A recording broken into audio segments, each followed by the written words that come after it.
बिस्मिल्लाहिर्रहमानिर्रहीम। अस्सलाम वालेकुम। कैसे हैं आप लोग? आप देख रहे हैं ई कॉमर्स बाय डेवलपर्स। मैं हूं आपका tutor Shahzeb Ashfaq. Last lecture में मैंने आपको बताया था कि शिपमेंट प्लान क्या होता है, उसके अंदर कौन कौन सी ज़रूरी इन्फॉर्मेशन रिक्वायर होती है, केस पैक प्रोडक्ट और इंडिविजुअल प्रोडक्ट में क्या फ़र्क होता है, आइटम लेबल और बॉक्स लेबल क्या होते हैं। इन सब चीज़ों के रिगार्डिंग हमने लास्ट लेक्चर में बात की थी।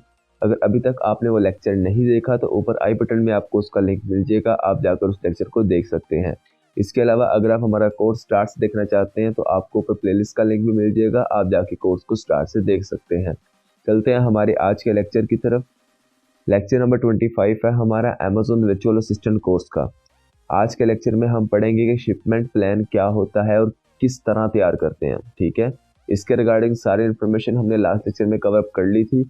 आज हम सिर्फ उसको तैयार करने का तरीक़ेकार सीखेंगे। मैं आपको अमेज़न सेलर सेंट्रल पे ले जाकर शिपमेंट प्लान तैयार करके दिखाऊंगा कि किस तरह से हम शिपमेंट प्लान को तैयार करते हैं।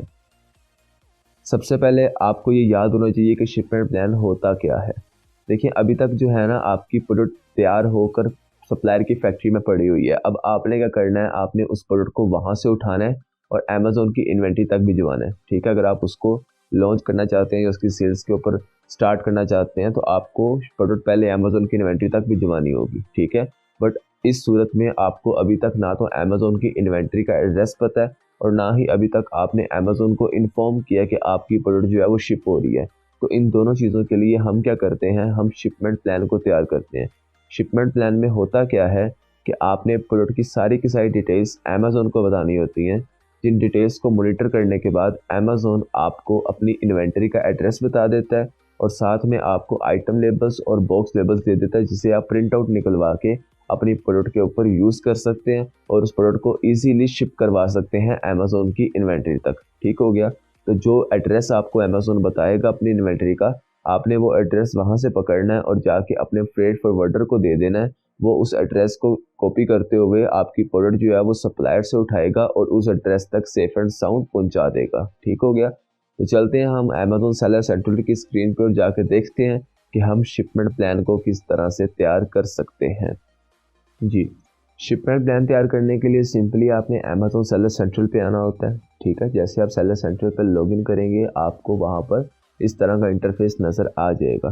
ठीक है, सेलर सेंट्रल पे आने के बाद आपने सिंपली अपने इन्वेंट्री वाले ऑप्शन में जाना होता है और वहाँ पर जाके आप मैनेज FBA इन्वेंट्री पे जाते हैं। ठीक है, क्योंकि हम FBA में वर्क कर रहे हैं तो हम FBA की इन्वेंट्री में जाएंगे। जैसे आप FBA इन्वेंट्री को क्लिक करेंगे, आगे आपको डिफरेंट प्रोडक्ट जो आपने लिस्ट की हुई हैं वो आपको नज़र आ जाएंगी। अब जिस प्रोडक्ट का भी आप शिपमेंट प्लान तैयार करना चाहते हैं, आपने उस प्रोडक्ट को क्लिक करना है। क्लिक करने के बाद आपको यहाँ पर और भी बहुत सारे ऑप्शंस नज़र आ जाएंगे। यहाँ पर एक बात का आपने हमेशा ख्याल रखना है कि जिस प्रोडक्ट को आप लॉन्च करना चाहते हैं, जो प्रोडक्ट आपकी शिप पड़ी हुई है, लेकिन लिस्ट करने में कुछ नहीं होता। लिस्ट आप चाहे जितनी मर्जी प्रोडक्ट्स कर दें, ठीक है, अगर आप उन्हें एक्टिवेट नहीं कर रहे तो उनसे कोई फ़र्क नहीं पड़ता। बट जिस प्रोडक्ट को आप शिप करना चाहते हैं वो आपने ख्याल से उसी प्रोडक्ट को चूज़ करना है जो आपकी शिप हो रही है। ठीक हो गया। जो डिटेल्स आपने लिस्टिंग में बताई हैं, एक्चुअल डिटेल्स भी आपकी शिपमेंट प्लान के अंदर वही होनी चाहिए। ये ना हो कि लिस्टिंग में आपका प्रोडक्ट का वेट साइज़ और चल रहा है, यहाँ पर और आ जाए। तो मैं इस प्रोडक्ट को अभी फ़िलहाल के लिए इसका शिपमेंट प्लान तैयार करके आपको दिखाता हूँ। आपने इसके एडिट में जाना है, जाने के बाद आपने सेंड रिप्लेनिश इन्वेंट्री के ऊपर आपने क्लिक कर देना है। जैसे आप इसके ऊपर क्लिक करते हैं तो आपके सामने नया पेज जो है वो एक ओपन हो जाता है। नया पेज ओपन होने में थोड़ा सा टाइम लग सकता है, आपने इसको टाइम देना है ताकि इजीली ये जो पेज है वो ओपन हो जाए। ठीक है, अगर तो आप फर्स्ट टाइम शिपमेंट कर रहे होंगे ना तो आपको इस तरह का नज़र नहीं आएगा। जैसे यहाँ पे मुझे एड्रेस नज़र आ रहा है ऑलरेडी, क्योंकि मैं इससे पहले शिपमेंट कर चुका हूँ। बट अगर आप फर्स्ट टाइम करेंगे आपको यहाँ पर सिंपली आएगा कि शिप फ्रॉम अनदर एड्रेस, आपने उस पर क्लिक कर देना है। ठीक है, तो आपने जो आपका चाइनीज़ सप्लायर है सबसे पहले आपने उसका एड्रेस बताना है। ठीक है, जैसा कि फॉर एग्जांपल मैं यहाँ पे भी फ़िलहाल के लिए चाइनीज़ सप्लायर का एड्रेस यहाँ पर मेंशन कर देता हूँ। मैं एक बार फ़िलहाल के लिए कोई भी इन्फॉर्मेशन फिलअप कर दूँगा। आपने जो भी इन्फॉर्मेशन आपके चाइनीज़ सप्लायर की हो आपने वही फिलअप करनी है। कंट्री के अंदर आपने चाइना लिखना है, नेम के अंदर आपने उसे चाइनीज़ सप्लायर का नेम लिखना है या अगर वो ब्रांड नेम यूज़ कर रहा है वो भी लिख सकते हैं। एड्रेस के अंदर आपने उसकी फैक्ट्री का कंप्लीट एड्रेस बताना है। सिटी रीजन के अंदर आपने उसकी सिटी का बताना है कि वो उसकी फैक्ट्री किस सिटी के अंदर वाक़ई है। इसके अलावा आपने ज़िप पोस्टल कोड के अंदर उसका ज़िप पोस्टल कोड बताना है उस सिटी का, वो इजीली आप गूगल से सर्च कर सकते हैं उसके अलावा फ़ोन नंबर के अंदर आपने उस सप्लायर का फ़ोन नंबर बताना होता है। मैं जल्दी से इसको फिलअप कर देता हूँ, उसके बाद नेक्स्ट पेज पे हम देखते हैं कि हमने क्या क्या चीज़ें फिलअप करनी होती हैं। तो उसके बाद आपको यहाँ पर दो चीज़ें नज़र आ जाएंगी, एक होगा इंडिविजुअल प्रोडक्ट और एक होगा केस पैक प्रोडक्ट। इन दोनों में फ़र्क क्या होता है देखें। इंडिविजुअल प्रोडक्ट में मैंने आपको बताया था ऐसे होता है कि एक डब्बा होता है, उसके अंदर आपके डिफरेंट वेरिएशंस के प्रोडक्ट पैक होते हैं। जिस तरह अगर आप यहाँ पर भी देखें तो जो इंडिविजुअल प्रोडक्ट वाला पोर्शन है उसके नीचे जो आपको डब्बा नज़र आ रहा है उसके अंदर डिफरेंट कलर्स हैं, ठीक है। डब्बा एक ही है लेकिन कलर्स उसमें डिफरेंट हैं। अगर तो आपके प्रोडक्ट के अंदर वेरिएशंस हैं देन आप मूव करेंगे इंडिविजुअल पैक प्रोडक्ट के अंदर, ठीक है। उसके बाद अगर तो आपकी प्रोडक्ट में वेरिएशंस नहीं है, मतलब सेम प्रोडक्ट है, कोई साइज़ का या कोई कलर का उसमें फ़र्क नहीं है किसी भी प्रोडक्ट में, देन आप मूव करेंगे केस पैक प्रोडक्ट में। केस पैक प्रोडक्ट में आप देखें आपको कोई भी कलर का फ़र्क नज़र नहीं आ रहा, ठीक हो गया। तो इस तरह से आपने चूज़ करना है अपने प्रोडक्ट के रिगार्डिंग कि उसमें वेरिएशंस हैं या नहीं है। वेरिएशंस हो तो आप उन्हें इंडिविजुअल पैक प्रोडक्ट में जा सकते हैं, अगर वेरिएशंस ना हो तो आप केस पैक प्रोडक्ट के अंदर मूव कर सकते हैं। मैं फ़िलहाल के लिए केस पैक प्रोडक्ट में मूव कर रहा हूँ, आपको दिखा देता हूँ कि अगर आप केस पैक प्रोडक्ट में जाकर शिपमेंट प्लान तैयार करते हैं तो उस ज़रूरत में कौन कौन सी डिटेल्स आपसे पूछी जाती हैं अमेज़ॉन की जानिब से, ठीक है। सिंपली आपने कंटिन्यू टू शिपिंग पे क्लिक करना होता है। अब यहाँ पर क्या होगा, आपको बताना है कि आपके टोटल यूनिट पर केस कितने हैं, ठीक है। मतलब एक डब्बे में कितने जो है पीसीज आपके पैक हैं, टोटल नंबर ऑफ़ बॉक्सेस कितने हैं। मैंने आपको बताया था कि नंबर ऑफ़ प्रोडक्ट्स आपसे अलग पूछे जाते हैं। इन्वेंट्री जब आप सेंड कर रहे हैं, जब आप शिपमेंट प्लान तैयार कर रहे हैं तो नंबर ऑफ़ बॉक्सेस आपसे अलग पूछे जाएंगे, number of products in each box आपसे अलग पूछे जाएंगे, ठीक हो गया। तो आपने बताना होता है कि आपके 4 डब्बे हैं, चारों डब्बों में 100 प्रोडक्ट, अगर 50 पैक हो तो आप वो भी बता सकते हैं, अगर 100 पैक है तो वो भी आप बता सकते हैं। जैसे मैंने यहाँ पर लिख दिया कि मेरे यूनिट पर केस 100 हैं और मैंने यहाँ पे बता दिया कि नंबर ऑफ़ जो मेरे बॉक्सेस हैं वो कितने हैं, 4 हैं। अब आगे अगर आप टोटल यूनिट्स में देखें तो वहाँ पर अमेज़ॉन ने खुद ही बता दिया कि आपकी जो टोटल इन्वेंट्री आ रही है वो 400 प्रोडक्ट्स की आ रही है। इस तरह से जितनी आपकी शिपमेंट हो आप वो यहाँ से बता सकते हैं, तो अमेज़ॉन आपको उसका टोटल बता देगा, ठीक है। इसमें अब आपने बताना है कि आपका जो पैकेज है, जो आपका बॉक्स है, उसकी डायमेंशंस क्या हैं, ठीक है। तो आपने उसकी डायमेंशंस बतानी है। आप नीचे से उसका यूनिट चूज़ कर सकते हैं, ठीक है। ये जो डायमेंशन आपको यहाँ पर नज़र आ रही है ये वो है जो मैंने ऐड की थी अपनी प्रोडक्ट लिस्टिंग के अंदर। मैंने प्रोडक्ट लिस्टिंग के अंदर सिर्फ प्रोडक्ट की डायमेंशन ऐड की थी, मैंने बॉक्स की डायमेंशन ऐड नहीं की थी, ठीक है। क्योंकि लिस्टिंग में सिर्फ हमसे प्रोडक्ट की डिटेल्स पूछी जाती हैं, बॉक्स की डिटेल्स नहीं पूछी जाती। बट यहाँ पर हमसे बॉक्स की डिटेल्स पूछ रहा है। ऊपर आप अगर पढ़ सकते हैं तो वहाँ पर लिखा हुआ है मिसिंग पैकेज डायमेंशन। तो पैकेज का मतलब है कि जिस बॉक्स में आपकी प्रोडक्ट पैक है उस बॉक्स की डायमेंशन क्या है। तो आपने पर बॉक्स जो है वो डायमेंशन यहाँ पे बतानी है कि आपका जो बॉक्स है, जब प्रोडक्ट एक बॉक्स के अंदर पैक है तो उस बॉक्स की डायमेंशन क्या होती है। थोड़ा सा मैं दोबारा आपको क्लियर कर दूं। देखिए आपकी अगर हैंड फ्री है तो हैंड फ्री आपकी अब सादा पॉलीथीन के बैग में तो शिप होने से रही, ज़ाहिर बात है हैंड फ्री के लिए कोई ना कोई तो पैकेजिंग होगी ना जिसके अंदर वो हैंड फ्री पैक होगी, ठीक है। 500 डब्बे आपके वो हैंड फ्री के तैयार हो जाएंगे, जिसके अंदर एक छोटा सा डब्बा होगा, डब्बे के अंदर आपकी हैंड फ्री होगी, ठीक हो गया। जब हम करते हैं प्रोडक्ट लिस्टिंग उसमें हमने सिर्फ उस हैंड फ्री की बतानी है डिटेल्स। उसको डब्बे से निकाल कर अगर हम हैंड फ्री लगा रहे हैं तो उसकी क्या डिटेल्स आ रही हैं, उसकी डायमेंशन सब कुछ क्या है। बट जब हम शिपमेंट प्लान तैयार करते हैं तो हमने बताना है कि जब वो हमारी एक हैंड फ्री का पीस एक छोटे से डब्बे के अंदर पैक हुआ है जो उसी तरह से कस्टमर के पास शिप होगा तो उस छोटे से डब्बे की क्या डायमेंशन होगी हमने यहाँ पर वो बतानी होती है, ठीक हो गया। तो ये फ़र्क होता है लिस्टिंग और शिपमेंट प्लान के अंदर। मैं यहाँ पर फ़िलहाल के लिए आपके लिए रैंडम इन्फॉर्मेशन फिलअप कर रहा हूँ ताकि आप लोगों को समझ आ जाए कि हमने किस जगह पे क्या फिलअप करना है। उसके बाद आपने केजीस या ग्राम से आपने बताना है कि आपका जो प्रोडक्ट है उसका क्या वेट है। मैंने 100 जो है ना वो किलोग्राम्स लिख दिया। अच्छा यहाँ पर एक चीज़ और है कि अगर तो आप वेट के अंदर बहुत ज़्यादा वेट लिखते हैं तो अमेज़ॉन आपको अलाउ नहीं करता, ठीक है। वो आपसे जो है ना इस तरह का एरर शो करता है कि उसकी रीज़न ये होती है कि अमेज़ॉन जो है वो जब आप ज़्यादा वेट वाली चीज़ भेज रहे होते हैं अमेज़ॉन की इन्वेंट्री में तो अमेज़ॉन के पास इतनी जगह नहीं होती कि वो आपकी ज़्यादा डायमेंशंस और ज़्यादा वेट वाली चीज़ को हैंडल कर सके, ठीक है। तो कोशिश आपने ये करनी है, अगर आप FBA के अंदर काम कर रहे हैं उस सूरत में आपने हमेशा ये ट्राई करना है कि आपकी जो प्रोडक्ट आप लॉन्च कर रहे हैं उसका वेट भी कम हो और उसकी डायमेंशंस भी जो है ना वो मतलब नॉर्मल हो, स्टैंडर्ड साइज़ में हो, उसके ऊपर जो टैक्स अप्लाई हो वो स्टैंडर्ड साइज़ का टैक्स अप्लाई हो, ठीक है। अब यहाँ पर जैसे मैंने 100 केजी फिलअप किया तो 100 केजी के बाद अमेज़ोन ने मुझे एरर शो कर दिया कि आपकी जो डायमेंशंस आपने लिखी हैं और जो आपका वेट है वो दोनों मैच नहीं कर रहे। ज़ाहिर बात है हमने डायमेंशंस बहुत छोटी लिखी हुई है, एक छोटे से बॉक्स की हमने डायमेंशन लिखी हुई है, तो उसके अंदर हम 100 केजी फिट कर ही नहीं सकते, ठीक है। तो इस तरह से अमेज़ोन आपको हमेशा ये एरर शो करेगा अगर आप ज़्यादा वेट वाली चीज़ को लॉन्च करते हैं और उसकी आपको जो फीसिस हैं वो बहुत ही ज़्यादा पड़ सकती हैं, ठीक है।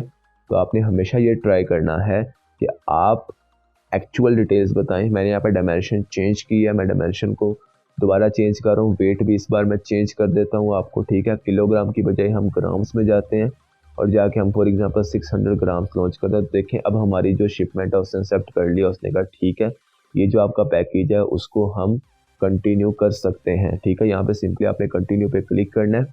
अब आगे आपने बताना है, अच्छा प्रिपेयर प्रोडक्ट के अंदर क्या होता है कि अमेज़ोन जो है वो आपको बताता है कि आपने जब प्रोडक्ट मतलब शिप करने के लिए उसको रेडी करना है तो उस सूरत में आपने कौन कौन सी प्रिकॉशंस को ख्याल रखना है, ठीक है। तो यहाँ पर आप क्या करते हैं, आपने सिंपली जिस प्रोडक्ट को आप लॉन्च कर रहे हैं आपने उस प्रोडक्ट को चेक करना होता है और देखना होता है कि उसके अंदर जो कैटेगरी में आप लॉन्च कर रहे हैं वहाँ पर अमेज़ोन प्रिकॉशंस दे रहा है या नहीं। प्रिकॉशंस के अंदर क्या होता है, फॉर एग्जांपल अगर आपकी कोई ग्लास प्रोडक्ट है, आप ग्लास प्रोडक्ट को शिप कर रहे हैं तो जाहिर है कि शिपमेंट के अंदर उस प्रोडक्ट का टूटने का खतरा है, तो अमेज़ोन यहाँ पे आपको प्रिकॉशंस बताएगा और साथ में अलर्ट बताएगा जो आपको आपके बॉक्स के ऊपर या प्रोडक्ट के ऊपर लगाना ज़रूरी होगा, ठीक हो गया।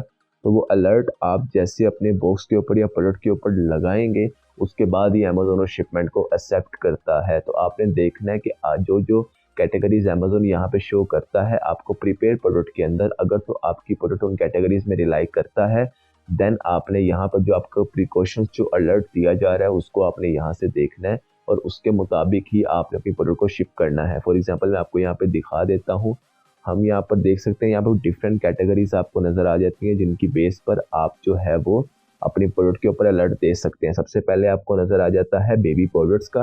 अगर तो आपकी कोई प्रोडक्ट बेबी प्रोडक्ट है तो आपको उसके ऊपर बताना होगा कि आप अलर्ट देना चाहते हैं या नहीं। उसके बाद अगर आपकी प्रोडक्ट शार्प है, मतलब चाकू हो गया या इस तरह की कोई चीज़ होगी, तो उसके ऊपर भी अमेज़ोन आपको कुछ अलर्ट्स देगा, कुछ प्रिकॉशंस बताएगा जिसके मुताबिक आपने शिपमेंट करनी है, उन स्टैंडर्ड्स को आपने फॉलो करना है, ठीक है।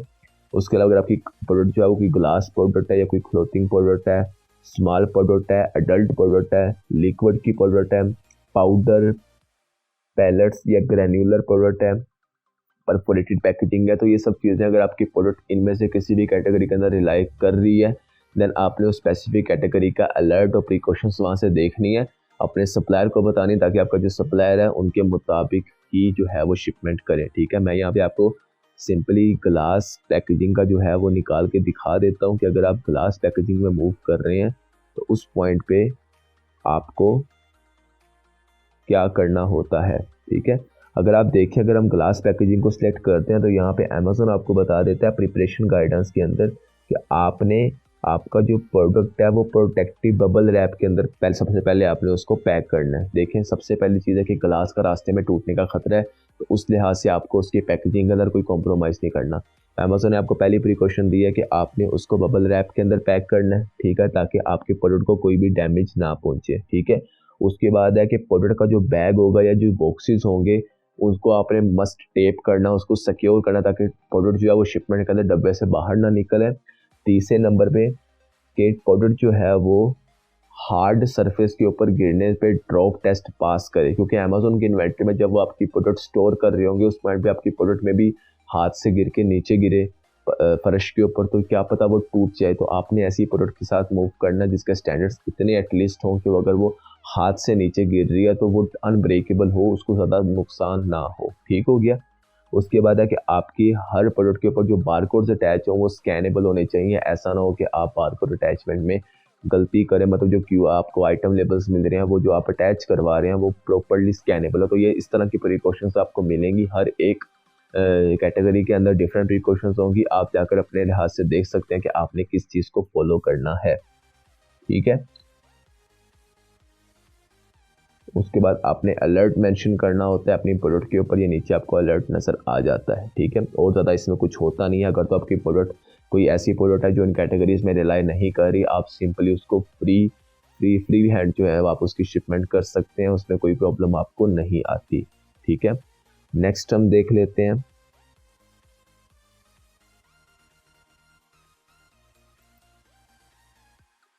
तो ये सिलेक्ट करने के बाद आपने सिंपली कंटिन्यू के ऊपर क्लिक करना होता है। उसके बाद अब आपने प्रोडक्ट के लेबल्स कलेक्ट करने हैं। यहाँ पे आपको आपके पैकेज के लिए जो है वो आइटम लेबल प्रिंट करके दे देगा। मैंने आपको याद हो मैंने पीछे 4 बॉक्सेस सिलेक्ट किए थे। मैंने बताया था कि मेरे हर बॉक्स में 100 पीसेस पैक हैं। टोटल नंबर ऑफ यूनिट्स मेरे 400 हो गए थे और नंबर ऑफ बॉक्सेस जो है वो मेरे 4 हैं, ठीक है। तो मुझे अगर मैं प्रिंट करता हूँ आइटम लेबल्स को तो मुझे क्या होगा, 400 आइटम लेबल मिलेंगे और 4 बॉक्स लेबल मिलेंगे अमेज़ॉन की जानिब से। मैं उनको सिंपली जो PDF मेरे पास डाउनलोड होगी मैं उस PDF को वहाँ से पकड़ूंगा और जाकर सीधा अपने सप्लायर को बता दूंगा। सप्लायर मेरा जो है उसको प्रिंट आउट निकलवा के बॉक्स पीसेस के ऊपर जो है वो प्रिंट कर देगा, ठीक है। जैसा कि मैंने अब इसको प्रिंट किया है तो ये सिंपली मेरे पास यहाँ पर आ गया है। अगर मैं इसको ओपन करता हूँ तो ये देखें, ये जो आपको छोटे वाले नज़र आ रहे हैं ये सारे हैं आपके आइटम लेबल, ठीक हो गया। ये आपके आइटम लेबल हैं जो हर एक जो है वो आपकी एक एक इंडिविजुअल आइटम के ऊपर जाके पेस्ट होगा, ठीक है। हम आगे नेक्स्ट कंटिन्यू पे करते हैं। कंटिन्यू के बाद अब आपने अपनी शिपमेंट को सारे अच्छी तरीके से यहाँ से देख लेना है कि आपका सप्लायर का एड्रेस जो है वो सही है, आपकी जो पैकेजिंग है वो केस पैक आइटम ही है, आपने कंटेंट बता देना है, प्रिपरेशन आपने बता देनी है, लेबल्स आपने बता देनी है, ठीक है। टोटल जो आपका अभी तक का सारा होगा वो सारा आपने देख लेना है। यहाँ से क्वांटिटी आपने देख लेनी है। लास्ट में आपने शिपमेंट को अप्रूव कर देना है, ठीक है। इस पेज के अंदर आपने सिंपली वर्क ऑन शिपमेंट के ऊपर क्लिक करना है, ठीक है। अब यहाँ पर क्या होगा, तो शिप टू के अंदर अमेज़ॉन की इन्वेंट्री का एड्रेस मिल गया। शिप फ्रॉम के अंदर आपको आपके सप्लायर का एड्रेस मिल जाएगा। शिप टू के अंदर आपको इन्वेंट्री का एड्रेस मिल जाएगा और शिपमेंट के अंदर आपको पता लग जाएगा कि आपकी जो प्रोडक्ट है वो 400 पीसेस आ रहे हैं, ठीक है। यहाँ पर आप डिलीवरी कंपनी चूज़ कर सकते हैं कि अगर आप डिलीवरी किसी इन कंपनीज के थ्रू करवाना चाहते हैं वो भी आप यहाँ पे कर सकते हैं।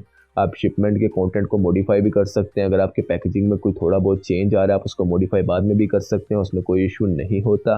अगर आप सप्लायर का एड्रेस चेंज कर रहे हैं वो भी आप यहाँ से चेंज कर सकते हैं। ऐसा नहीं है कि आपको बस एक बार आपने शिपमेंट बना दी तो आपका काम ख़त्म। इस तरह से आप देख सकते हैं मैं इसको टोटली एडिट कर सकता हूँ इस पॉइंट पर भी। हालांकि मेरी शिपमेंट जो है वो एक्टिवेट हो चुकी है फिर भी हम उसको एडिट जो है वो अभी कर सकते हैं, ठीक हो गया। उसके बाद आप देख सकते हैं कि आपको जो है वो आपकी सारे सप्लायर का एड्रेस आपने सबसे पहली चीज़ है जो अच्छे तरीके से आपने देखना है और आपने अपने जो अमेज़ॉन इन्वेंट्री का एड्रेस है उसको आपने देखना है, ठीक है।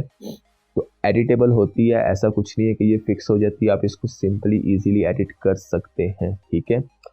नीचे आपको रिव्यू शिपमेंट कंटेंट्स पे आप जा सकते हैं, वहाँ पे जाके आप रिव्यू कर सकते हैं। अच्छा, यहाँ पर ना आपको जैसे आप डिलीवरी सर्विसेज में आएंगे आपको 2 चीज़ें नज़र आएंगी। पहला होगा स्मॉल पार्सल डिलीवरी SPD और दूसरा होगा less than truck load LTL। आपने स्मॉल पार्सल डिलीवरी उस सूरत में चूज़ करना अगर तो आपकी एक स्टैंडर्ड साइज़ की प्रोडक्ट है, जिस तरह मेरी प्रोडक्ट की डायमेंशंस भी स्टैंडर्ड साइज़ की थी, उसका वेट भी सिर्फ 600 ग्राम था, तो मैं सिंपली मूव करूँगा स्मॉल पार्सल डिलीवरी में। अगर तो आपकी प्रोडक्ट साइज़ भी बड़ा है और उसका जो वेट है वो 68 kg से ज़्यादा है, देन आप मूव करेंगे less than truck load delivery के अंदर, ठीक है, LTL के अंदर। स्मॉल पार्सल डिलीवरी और less than truck load delivery में यही फ़र्क होता है। अगर आपकी प्रोडक्ट का साइज़ छोटा है तो आप उसमें मूव कर सकते हैं, अगर साइज़ बड़ा है तो LTL में मूव कर सकते हैं। अगर तो आप USA टू USA ही शिपमेंट कर रहे हैं देन आप विंग की एक उनकी कोरियर सर्विसेज है जिसको अमेज़ॉन प्रेफर करता है या फिर अमेज़ॉन उसके साथ लिंक्ड है, आप उसको यूज़ कर सकते हैं। बट अगर आप किसी और कंट्री से कर रहे हैं जहाँ पे विंग जो है वो काम नहीं करता, देन आप सिंपली यहाँ से अदर सर्विसेज को यूज़ कर सकते हैं, ठीक हो गया। मैं यहाँ से अदर को ही चूज़ कर लूँगा क्योंकि मैं चाइना टू USA शिपमेंट कर रहा हूँ, तो उस सूरत में विंग जो है वो वहाँ पर काम नहीं करेगा, तो हम सिंपली अदर को ही चूज़ करेंगे, ठीक है। उसके बाद शिपमेंट पैकेजिंग के अंदर आपको नज़र आ जाएगा कि आपकी जो शिपमेंट है वो किस तरह से पैक होगी। हर चीज़ जो है आपकी बॉक्स में होगी, ठीक है, या आपके मल्टीपल बॉक्सेस होंगे, हर चीज़ एक बॉक्स में होगी, ये आपको सेलेक्ट करना होगा। मेरे मल्टीपल बॉक्सेस थे क्योंकि मैंने 4 बॉक्सेस बनाए हैं, तो वो मैं वहाँ से बता सकता हूँ। अगर आपकी एक ही बॉक्स के अंदर सारी पीसेस पैक है तो आपने वो बताना होता है। उसके बाद यहाँ पे आपने बताना है कि आपका जो बॉक्स है, जो आपका मेन बॉक्स है जिसके अंदर आपके 100 या 200 पीसेस पैक हैं, उसका क्या वेट है और उसके डायमेंशंस क्या हैं वो आपने यहाँ पर बताना होता है, ठीक है। अगर तो आपकी प्रोडक्ट एक बॉक्स में है तो आपने एक का बताना, अगर डिफरेंट बॉक्सेस में तो हर बॉक्स के लिहाज से आप डायमेंशंस और वेट अलग अलग बताएंगे, ठीक है। मैंने यहाँ पर सिंपली अभी एक ही सिलेक्ट किया है, तो आप अपने लिहाज से सिलेक्ट कर लीजिएगा, ठीक है। उसके बाद आपने सिंपली लास्ट में कन्फर्म कर देना है, तो आपका जो बॉक्स है वो कन्फर्म हो। अगर आप मल्टीपल बॉक्सेस में जाते हैं तो उस सूरत में अमेज़न आपसे डिफरेंट पूछेगा बॉक्सेस के रिगार्डिंग। देखें आपको एक बॉक्स नज़र आ गया, उसके बाद आप यहाँ से डिफरेंट ऐड अनदर बॉक्स पे जाके एक और बॉक्स भी ऐड कर सकते हैं, उसके रिगार्डिंग डिटेल्स भी बता सकते हैं कि आपका जो बॉक्स है वो क्या है, ठीक है। यहाँ पे जाके आप उसका वेट और डायमेंशंस अलग अलग ऐड कर सकते हैं हर बॉक्स के लिहाज से, और लास्ट में आप कंफर्म करके देख सकते हैं कि आपका जो बॉक्सेस है, नंबर ऑफ बॉक्सेस, वो सारे आपने यहाँ पर लिख दिए हैं। ठीक हो गया, ठीक है। मैंने सिंपली यहाँ पे everything in one box select किया और उसके बाद मैंने वहाँ पर बता दिया कि मेरा एक ही बॉक्स है, उसके अंदर मेरी सारी की सारी प्रोडक्ट जो है वो पैक है, और पैक होने के बाद उसका जो वेट है वो 75 kg है, और उसकी जो डायमेंशंस हैं वो ये हैं उस बॉक्स की, तो आप अपने लिहाज से चूज़ कर सकते हैं। उसके बाद डिलीवरी लेबल में होता है, आपको यहाँ से अब अपने लिए बॉक्स लेबल प्रिंट करना होता है, ठीक है। बॉक्स लेबल के अंदर आपको बॉक्स लेबल्स मिल जाते हैं अमेज़न की जानिब से, जिसको प्रिंट करके आपने उस लेबल को बॉक्स के ऊपर लगाना होता है। जैसे अगर मैं प्रिंट बॉक्स लेबल पे जाता हूँ तो यहाँ पे अमेज़न मुझे जो है वो बॉक्स लेबल प्रिंट कर देगा, ठीक है। ये देखें, ये होता है बॉक्स लेबल, जिसके ऊपर बॉक्स की वेट लिखा होता है, सारी की सारी डिटेल्स लिखी होती हैं कि वो शिप कहाँ से हो रहा है, कहाँ तक हो रहा है, अमेज़न की इन्वेंट्री का एड्रेस, आपके सप्लायर की इन्वेंट्री का एड्रेस, हर एक चीज़ उस बॉक्स के ऊपर मेंशन होती है। वो होता है बॉक्स लेबल। आइटम लेबल भी मैंने आपको दिखा दिया किस तरह का होता है, और बॉक्स लेबल भी आपको नज़र आ गया कि बॉक्स लेबल आपका किस तरह का होता है, ठीक हो गया। तो यहाँ से आपने बॉक्स लेबल को प्रिंट करना, और यहाँ पे अमेज़न आपको बता देगा कि आपका जो बॉक्स लेबल है वो किस जगह पे अटैच हो और किस तरह से अटैच हो। जो आपकी कैरियर लेबल है, ठीक है, जो आपका कोरियर का लेबल है वो इधर इस साइड पे अटैच होगा, और जो आपका अमेज़न FBA का जो बॉक्स लेबल है वो उसके साथ ऊपर वाली साइड पे अटैच होगा, ठीक है। अब यहाँ से आप शिपमेंट को कंप्लीट कर सकते हैं सिंपली, या फिर आप उसको डिलीट भी कर सकते हैं, ठीक है। अगर तो हम शिपमेंट, मैं फ़िलहाल के लिए डिलीट ही कर रहा हूँ, तो आप यहाँ से सिंपली आगे कंप्लीट शिपमेंट करके अपनी शिपमेंट को कंप्लीट कर सकते हैं, ठीक है। सेम उसी तरह से आपने शिपमेंट करनी है, ठीक है। अगर तो आप शिपमेंट कंप्लीट कर देंगे, उस पॉइंट पे आप अपनी शिपमेंट को यहाँ से ट्रैक कर सकते हैं और देख सकते हैं कि आपकी जो शिपमेंट है वो कहाँ तक पहुँच गई है, ठीक है। बहुत सिंपल तरीका था। जब आप शिपमेंट कंप्लीट कर दें, उस पॉइंट पर आपने सिंपली उसी जगह पर जाना है। आप जिस पेज पे जाएंगे वहाँ पर जाके आप अपनी अमेज़न सेलर सेंटर के ऊपर ही उसको ट्रैक कर सकते हैं कि आपकी जो शिपमेंट है उसका क्या स्टेटस चल रहा है, कहाँ तक वो पहुँच गया, क्या उसका हिसाब किताब है, ठीक है। तो वो सब चीज़ें आप वहाँ से ट्रैक भी कर सकते हैं। तो आज के लेक्चर में इतना ही था। उम्मीद करता हूँ आपको समझ आ गई होगी, कुछ ज़्यादा इसमें डिफ़िकल्टी थी नहीं। अगर कोई भी आपके माइंड में क्वेश्चन है तो आप मुझसे पूछ लीजिएगा, ताकि आप जब शिपमेंट प्लान तैयार कर रहे हो उस पॉइंट पे आप बिल्कुल भी किसी चीज़ में कंफ्यूज ना हो।